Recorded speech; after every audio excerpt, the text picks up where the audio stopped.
Bonsoir à tous. Ça va, vous allez bien? Ça va. Alors oui, effectivement, alors Mirko, c'est un nom de scène, hein, mon vrai prénom c'est Jean-Marie, donc vous vous doutez bien que je préfère qu'on m'appelle Mirko. C'est quand même plus sympa.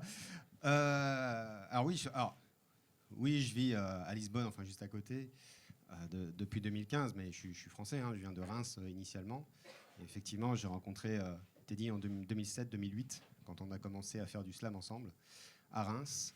Et voilà, c'est tout un grand voyage ensemble qu'on a partagé, qui est allé bien au-delà du slam et d'autres passions communes, bien évidemment. Donc très content d'être là. Merci à Slamos pour l'invitation. Et puis, écoutez, je vous propose de commencer assez rapidement. Est-ce qu'il y a des gens qui ne savent pas ce que c'est que le slam?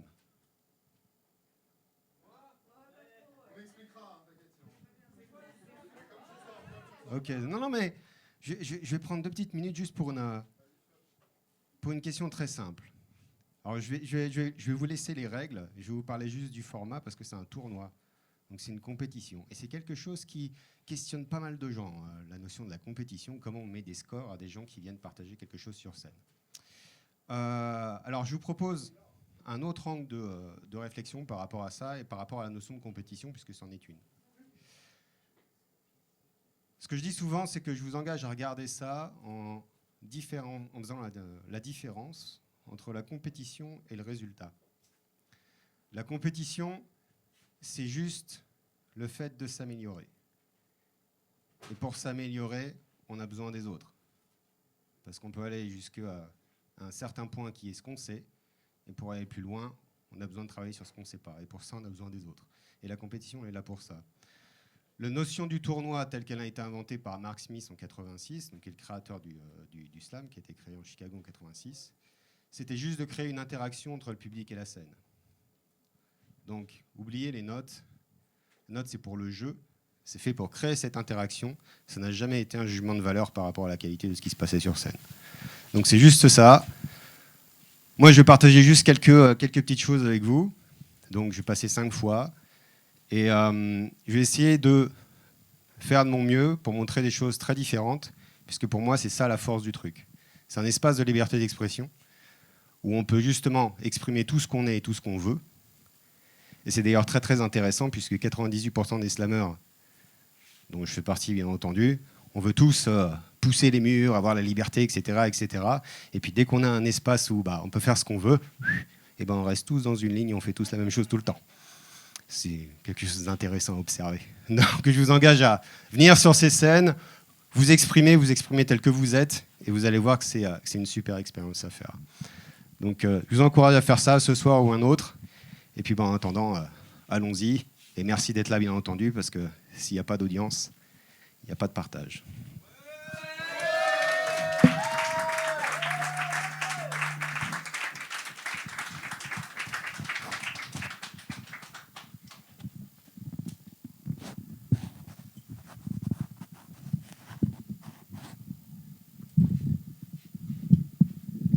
D'habitude, les organisateurs, ils gèrent le micro et tout, mais...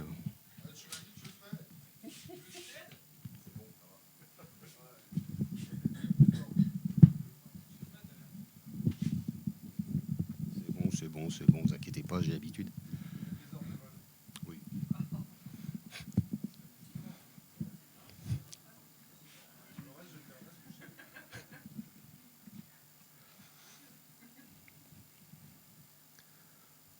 Trop d'années passées, la tête à l'envers.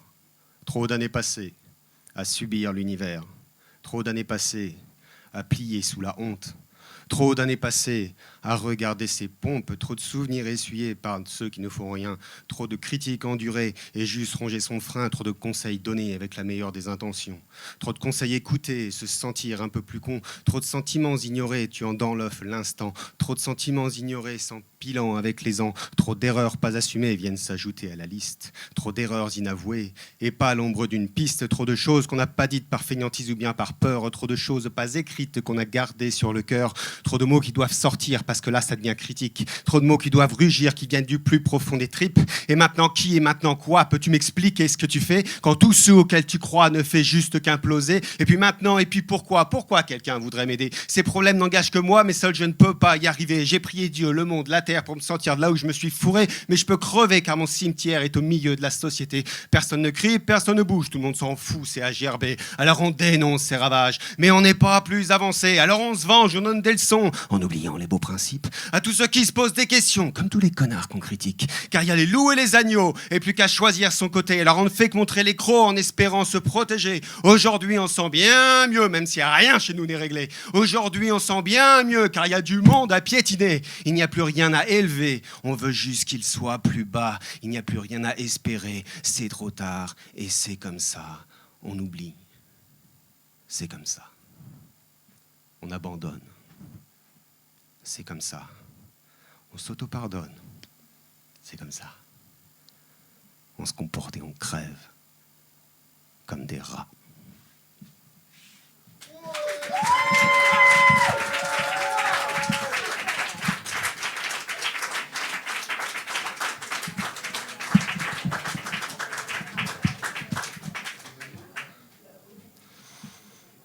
Comme j'ai commencé à annoncer, je vais essayer de faire des choses les plus différentes possibles, ce qui induit aussi le format de la feuille.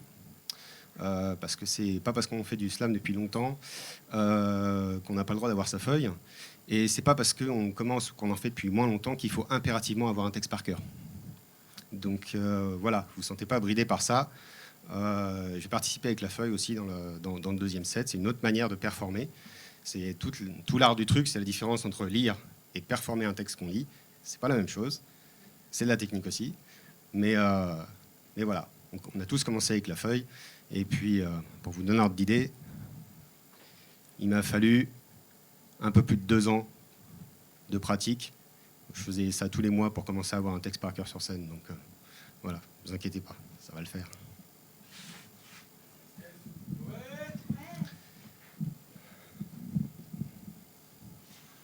Donc le deuxième, je vous dis rien. Je n'introduirai pas, d'accord? Ça, à moi d'être suffisamment bon et de vous embarquer.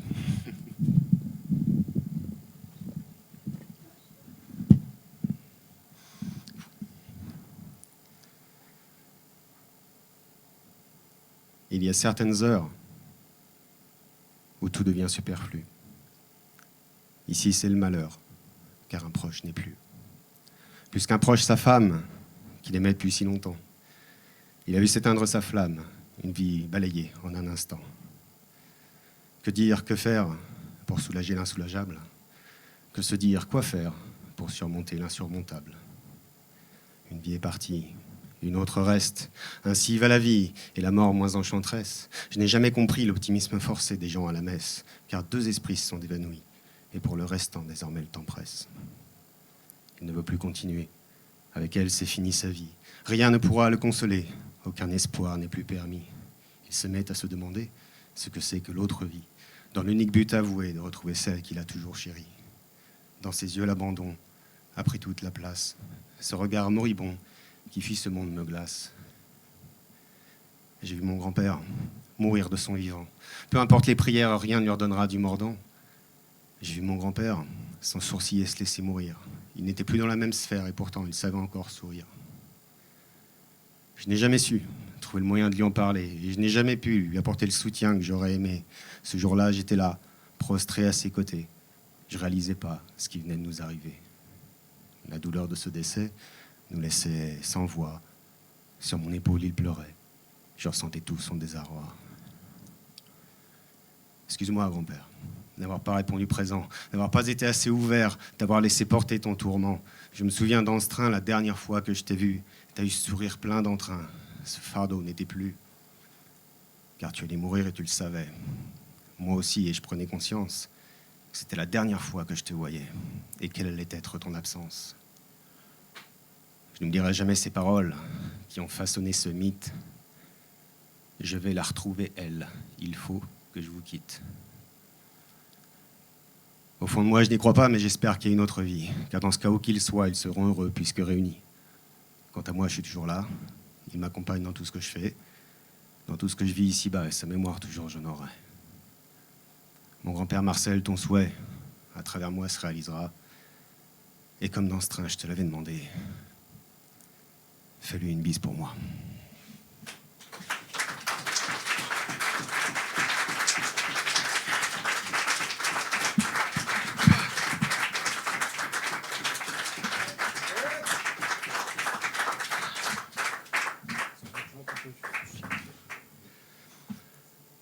Eh ben ça c'est fait, maintenant que j'ai niqué l'ambiance, on va pouvoir passer au tournoi, hein.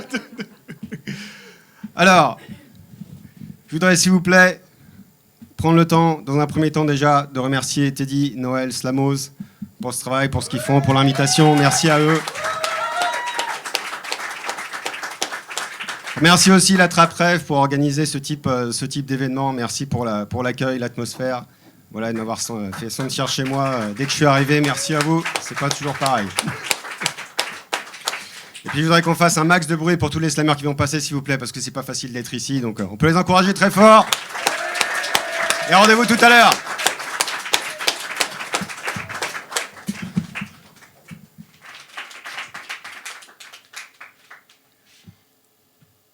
Ils se réveillent sereins, heureux de se retrouver.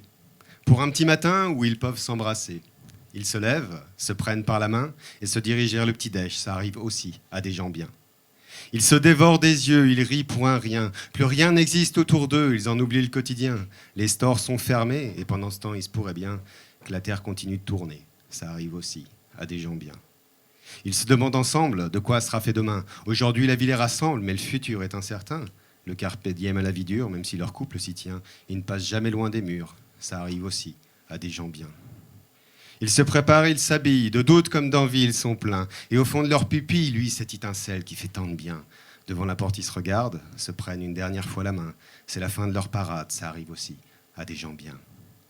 Chacun part de son côté, dans les transports en commun. Ils repensent à leur soirée, à la douceur du matin. Ils sentent cette chaleur qui les envahit. Ils se sentent irrésistiblement bien. La vie enfin leur sourit. Ça arrive aussi à des gens bien. La journée se passe ainsi, sans coup de fil ni rien. Ils n'ont pas vraiment choisi, mais ils vivent plutôt bien. Leurs souvenirs les nourrissent, donnent l'énergie dont ils ont besoin pour que leur histoire réussisse. Ça arrive aussi à des gens bien. Le temps soudain paraît long. L'un sans l'autre, ils ne se sentent plus rien. L'euphorie est partie pour de bon. Les meilleures choses ont une fin. Ils veulent se retrouver, mais l'emploi du temps ne le permet point. C'est toujours dur à accepter. Ça arrive aussi à des gens bien. Et quand ils se croisent dans la rue, il faut se rappeler le quotidien. Simplement, ils se saluent d'une chaleureuse poignée de main. C'est la grande difficulté quand chacun est au bras de son conjoint. La vie est parfois compliquée. Ça arrive aussi à des gens bien.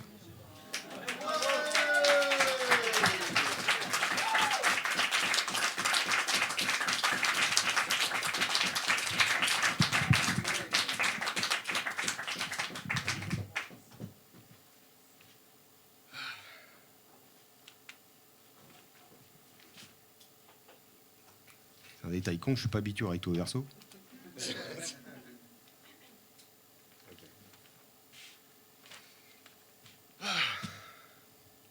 Peut-être pourrez-vous m'expliquer. Après tout, qui ne tente rien n'a rien. Alors ça vaut largement le coup de tenter pour savoir si je suis le seul qu'on emmerde pour un rien. Ça vaut franchement pas le coup de grandir si c'est pour se taper toutes les mêmes situations. Qu'est-ce qu'ils peuvent tous me faire bondir, tous avec les mêmes questions à la con? Première cible, la famille élargie, celle qui ne veut que ton bien profond. Dès le plus jeune âge, on te casse les glaouis et ce, sans interruption. Et l'école, ça va l'école? Ben ouais, ça va plutôt bien. En même temps, si ça va pas, je prends une torgnole, alors un peu que ça va bien. Et tu as droit à chaque fois, peu importe la saison, le jour, la nuit. Tu dis qu'en grandissant, ça passera, mais que nenni, ça continue et ça restera. Tu te demandes c'est quoi l'arnaque, car cette question te poursuivra au moins jusqu'au bac. Sacrée grand-mère, va. Heureusement qu'on n'a pas demandé si c'est sur l'absentéisme ou les résultats que la question portait. Après une bonne grosse rébellion, on arrête la question qui use. Désormais, ce sera ta future profession que la question fuse. Oui, c'est important l'orientation. Tu veux être grand? Très bien. Voici le temps de la responsabilisation et de ses tracas quotidiens. Allez, va bosser, feignant. La France a besoin de toi. Et si tu peux être heureux en même temps, c'est plus eux que toi que ça soulagera.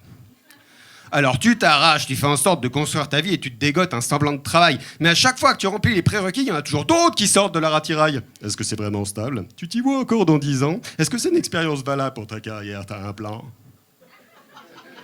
Rébellion, lâchez-moi la grappe, c'est ma vie, bordel de nom. Le prochain qui m'emmerde, je le frappe. Je suis un adulte, c'est ma vie, arrêtez de passer votre temps à la commenter. Vous avez le droit d'avoir un avis, mais surtout le devoir de le garder.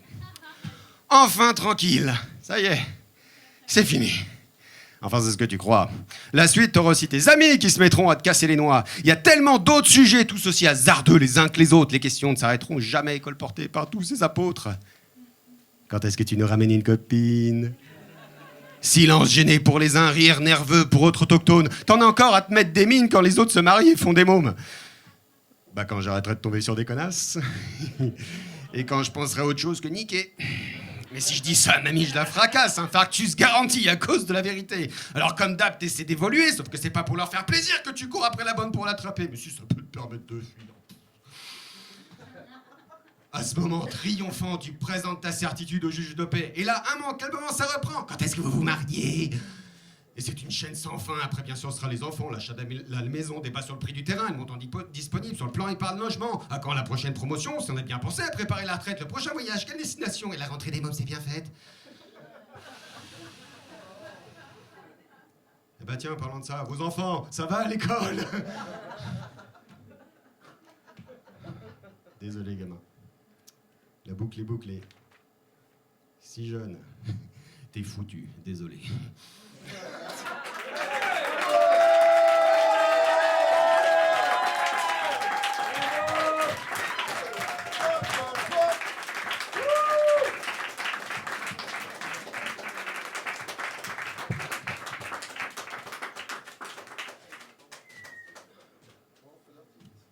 Alors le dernier... Que dire? Je sais pas en fait. Je sais pas en fait. Bon. Non, on va. Je vais l'introduire quand même. Juste pour amortir le choc.